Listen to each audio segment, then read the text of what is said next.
Welcome to this course on Environmental, Social and Governance (ESG) principles. In today's rapidly evolving business landscape, ESG has moved from being a corporate buzzword to a critical.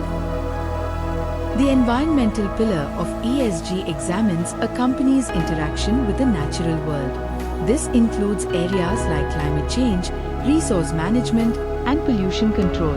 Let's delve into these in more detail.